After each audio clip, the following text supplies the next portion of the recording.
Let's come to Nairobi, where unpredictable regulatory regime coupled with perennial revisions of tax laws is restricting international capital inflows into Kenya. Speakers at the 9th Annual East African Venture Capital Capitalization Conference says, even though Kenya is highly attractive to investors, the country should implement a stable and predictable policy environment, noting that capital dislikes restrictions and uncertainty.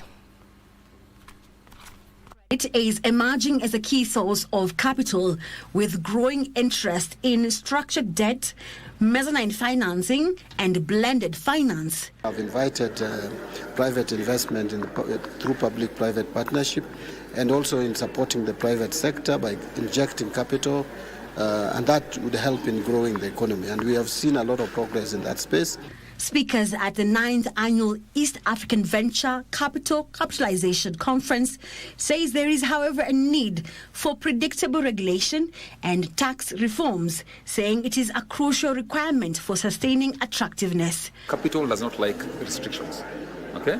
We are okay with the regulation, but we want predictability in the policy environment for it to be sustainable. There has been a notable drop in venture capital over the last 2 years and perceived pushbacks from traditional capital sources.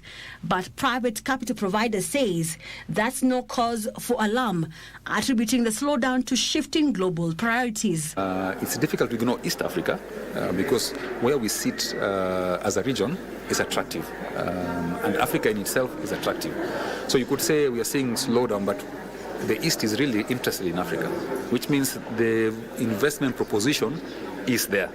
They noted the rising appetite among institutional investors, such as pension funds, DFIs, and banks for participation in debt markets. What we are pushing for is we should not wait for money from out there to come and catalyze all these opportunities. We have money here.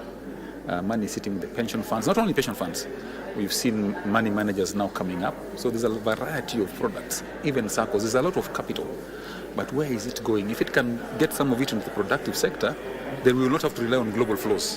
Treasury Cabinet Secretary John Badi says almost all state departments and the majority of counties have been onboarded on the e-platform.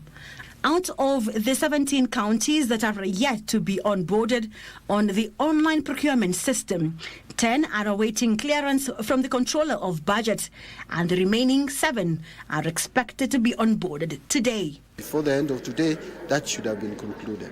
And so where we have reached, if you have onboarded or uploaded the budget, the next thing is for the various procuring entities to put annual procurement plan into the system, which they have been trained on. And then they go ahead and procure. So this noise that we hear around, we are asking where is it from? And I think it is just pushback. Wairi Mujenga for Prime Edition.